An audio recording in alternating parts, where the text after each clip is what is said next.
ಕರ್ನಾಟಕ ರಾಜ್ಯದಲ್ಲಿ ಸುದ್ದಿ ಮಾಡುತ್ತಿರುವ ದಿವ್ಯಾ ಹಾಗರ್ಗಿಗೆ ಅರೆಸ್ಟ್ ಮಾಡ್ಯಾರ್ರಿ. ದಿವ್ಯಾ ಹಾಗರ್ಗಿಗೆ ಅರೆಸ್ಟ್ ಮಾಡಿದ ತಕ್ಷಣ ಆಕೆಗೆ ಹಿಜಾಬ್ ಹಾಕ್ಯಾರ್ರಿ. ಯಾಕೆ ಕಾಕ ಏನು ಹೇಳಾಕತ್ತಾನ ಮತ್ತು ದಿವ್ಯಾ ಹಾಗರ್ಗಿಗೆ ಹಿಜಾಬ್ ಹಾಕಿನ ಮುಸಲ್ಮಾನ್ ಮಾಡ್ಯಾನಂತ ಮತ್ತು ಅಂದೇರಿ. ಹಂಗಲ್ರಿ, ಆಕಿನ ಮುಖ ನೋಡಬಾರ್ದ್ರಲ್ಲ, ಮತ್ತು ಹಿಜಾಬ್ ಬತ್ತ ಅಲ್ಲಿ ಘಟನೆ. ಅಪರಾಧಿಗಳನ್ನು ಜನ ನೋಡಬಾರದು, ಆ ಅಪರಾಧಿಯನ್ನು ಮುಚ್ಚಿ ತರಬೇಕನ್ನೋದು ಕಾನೂನು ಇರುವಾಗ ಅದಕ್ಕೆ ಹಿಜಾಬ್ ಹಾಕ್ಯಾರ್ರಿ. ಅದಕ್ಕೆ ಹಿಜಾಬ್ ಅನ್ಬೇಕಿರಲ್ಲ, ಏನು ಅರಿವಿ ಸುತ್ತಾರಂತಾರ್ರಿ. ನೋಡ್ರಿ ಆಕಿದು ಫೋಟೋ. ಬಡ ಮಕ್ಕಳು ಇವತ್ತು ಕಷ್ಟಪಟ್ಟು PSI ಪರೀಕ್ಷೆಗೆ ಬರೆದ್ರು 50-60 ಲಕ್ಷ ರೂಪಾಯಿ ತೆಗೆದುಕೊಂಡು ಇವತ್ತು ಲೂಟಿ ಮಾಡಿದಂಥ ದಿವ್ಯಾ ಹಾಗರ್ಗಿ ಅರೆಸ್ಟ್ ಆಗಿದ್ದಾಳೆ. ಪುಣೆಯಲ್ಲಿ ದೊಡ್ಡ ಒಬ್ಬ ಉದ್ಯೋಗಪತಿಯ ಮನೆಯಲ್ಲಿ ಅರೆಸ್ಟ್ ಆಗಿದ್ದಾಳೆ. ಆ ಉದ್ಯೋಗಪತಿಯನ್ನು ಅರೆಸ್ಟ್ ಮಾಡಿದ್ದಾರೆ. ಅವ್ರ ಜೊತೆ 4 ಜನರನ್ನು ಅರೆಸ್ಟ್ ಮಾಡಿದ್ದಾರೆ. ಹಾಗಾದ್ರೆ ದಿವ್ಯಾ ಹಾಗರ್ಗಿಗೆ ಮಂಪರ ಪರೀಕ್ಷೆ ಮಾಡಿಸ್ಬೇಕ್ರಿ. ಕರೆಂಟ್ ಮಷೀನ್ದಾಗ ಕುಂಡಿಸಿ ಕರೆಂಟ್ ಕೊಡಬೇಕು.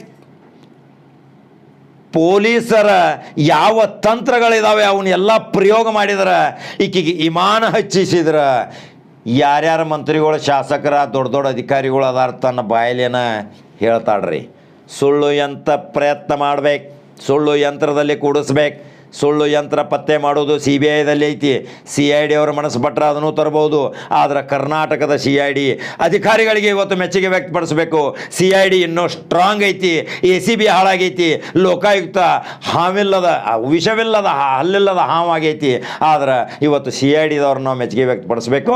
CBIದವ್ರಿಗೆ ವಿನಂತಿ ಮಾಡಿ ಸುಳ್ಳು ಪತ್ತೆ ಮಾಡುವ ಯಂತ್ರ ತಂದ್ರೆ ದಿವ್ಯಾ ಹಾಗರ್ಗಿದ ಪ್ರತಿಯೊಂದು ಹಗರಣದ ರೂವಾರಿ ಯಾರ್ಯಾರು ಅನ್ನೋದು ಗೊತ್ತಾಕೈತಿ. ಇದ ಕರ್ನಾಟಕ ರಾಜ್ಯದಾಗ ಬೆಳಗಾವಿಯಲ್ಲಿ SP ಇದ್ದಂಥ K ನಾರಾಯಣ ಬಿಜಾಪುರದಲ್ಲಿ SP ಇದ್ದರು. ಅಲ್ಲಿ ಒಬ್ಬ ಪತ್ರಿಕಾ ಸಂಪಾದಕ, ಕ್ರಾಂತಿ ಪತ್ರಿಕೆ ಸಂಪಾದಕನ ಕೊಲೆ ಆಗ್ತೈತಿ. ಕೊಲೆ ಆದಮೇಲೆ ಅಲ್ಲಿ ರಶೀದ್ ಕೊಲೆ ವಕೀಲನ ಪ್ರಕರಣದಲ್ಲಿ ಸಿಕ್ಕೊಂಡ್ಬೀಳ್ತಾರೆ. ಆರೆಲ್ಲ ಜಾಲಪ್ಪನಂಥವ್ರಿಗೆಲ್ಲ ಶಿಕ್ಷೆ ಆಗ್ತೈತಿ, ಹೋಮ್ ಮಿನಿಸ್ಟರ್ ಇದ್ದವ್ರಿಗೆ. ಆವಾಗ K ನಾರಾಯಣ SP ತಂದು ಅರೆಸ್ಟ್ ಮಾಡ್ತಾರೆ CBIದವರು. ಆವಾಗ ಸುಳ್ಳು ಪತ್ತೆ ಮಾಡುವ ಯಂತ್ರ ತರ್ತಾರೆ ಕರ್ನಾಟಕದ ಶಿಫಾರಸಿನೊಂದಿಗೆ. ಇದು ಒಂದು ಉದಾಹರಣೆ ಹೇಳಾಕತ್ತೀನಿ. ಆ ಕ್ರಾಂತಿ ಪತ್ರಿಕೆ ಸಂಪಾದಕ ಬಿಜಾಪುರದಲ್ಲಿ ಕೊಲೆಯಾಗಿದ್ದು ಎಲ್ಲರಿಗೂ ಅಚ್ಚಳಿಯಾಗಿ ಉಳಿದಿದೆ. ಆವಾಗ ನಾವು ಸಹಿತ ಅವನ ಜೊತೆ ಕೆಲಸಕ್ಕಿದ್ದೀವಿ. ನಮ್ಮ ಜೊತೆ ಕೆಲಸಕ್ಕಿದ್ದ ಕ್ರಾಂತಿ ಪತ್ರಿಕೆ ಸಂಪಾದಕ ಇವತ್ತು ಕರ್ನಾಟಕ ರಾಜ್ಯಾದ್ಯಂತ COD ತನಿಖೆ ಆದಮೇಲೆ CBI ತನಿಖೆ ಆಯಿತು. ಹೋಮ್ ಮಿನಿಸ್ಟರ್ ಅಲ್ಲಿ ಜಾಲಪ್ಪ ಇದ್ದರು. ಅವಾಗ ಎಲ್ಲರೂ ಕಂಬಿ ಎಣಿಸುವಂತಾಯಿತು.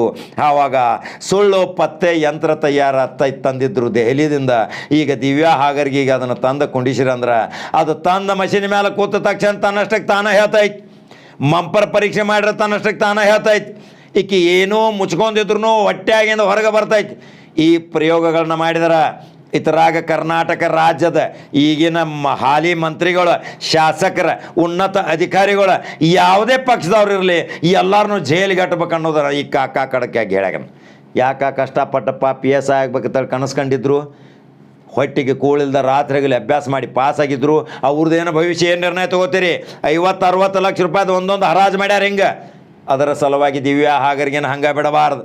ಆಕೆ ಗಂಡನೆಲ್ಲ ಟ್ರೀಟ್ಮೆಂಟ್ ಆಗಬೇಕು. ಪೊಲೀಸ್ ರೀತಿಯ ಟ್ರೀಟ್ಮೆಂಟ್ಗಳು ಅದಾವ್ರಿ. ಎಲ್ಲೆಲ್ಲಿ ಕರೆಂಟ್ ಹಚ್ಚಬೇಕು, ಎಲ್ಲೆಲ್ಲಿ ಕರೆಂಟ್ ಬಿಡಬೇಕು ಅನ್ನೋದು ಅವ್ರಿಗೆ ಗೊತ್ತೈತಿ. ಆ ವಿಧಿವಿಧಾನಗಳನ್ನು ಅದನ್ನು ಅಳವಡಿಸಿರ ದಿವ್ಯಾ ಹಾಗರ್ಗಿದ ಹಗರಣ ಮಾತ್ರ ಹೊರಗೆ ಬೀಳ್ತೈತಿ. ಬಡ ವಿದ್ಯಾರ್ಥಿಗಳಿಗೆ ಒಂದು ನ್ಯಾಯ ಸಿಗ್ತೈತಿ. ಕರ್ನಾಟಕ ಸರ್ಕಾರಕ್ಕೆ ಒಂದು ಮೆಚ್ಚುಗೆ ವ್ಯಕ್ತಪಡಿಸ್ಬೇಕಾಕೈತಿ. ಆದರೆ ಬೊಮ್ಮಾಯಿ ಸರ್ಕಾರ ಇದನ್ನು ಗಟ್ಟಿ ಧೈರ್ಯ ಮಾಡ್ಬೇಕಿರಲ್ಲ. ಬೊಮ್ಮಾಯಿ ಸರ್ಕಾರ ಮಾಡಾಕತ್ತಿದ್ದ ಬೇರೆ. ಆದ್ರೆ ಬೊಮ್ಮಾಯಿ ಸರ್ಕಾರನ ತಕ್ಷಣ ವಜಾ ಮಾಡಬೇಕು. ರಾಷ್ಟ್ರಪತಿ ಆಡಳಿತ ಹೇರ ಕರ್ನಾಟಕ ಸುಭದ್ರ ಆಕೈತಿ ಅನ್ನೋದು ನಂಬರ್ 1 ಚಾನಲ್ ಆಶಯ. ಹಂಗಾರೆ ಈ ಸುದ್ದಿ ನೋಡಿದ ತಕ್ಷಣ ನಿಮ್ಮ ಅನಿಸಿಕೆಗಳನ್ನ ನಮ್ಮ ಕಮೆಂಟ್ ಬಾಕ್ಸ್ನಾಗ ತಿಳಿಸ್ರಿ.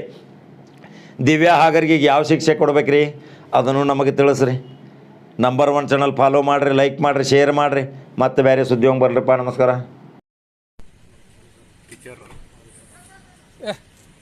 ಮಾಸ್ಕ್ ಹಾಕೊಂಡ್ರೆ ಹೆಂಗೆ ಕಾಣಿಸ್ಬೇಕು?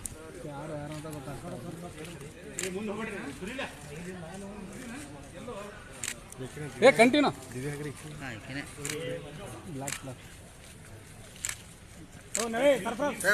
ಸರ್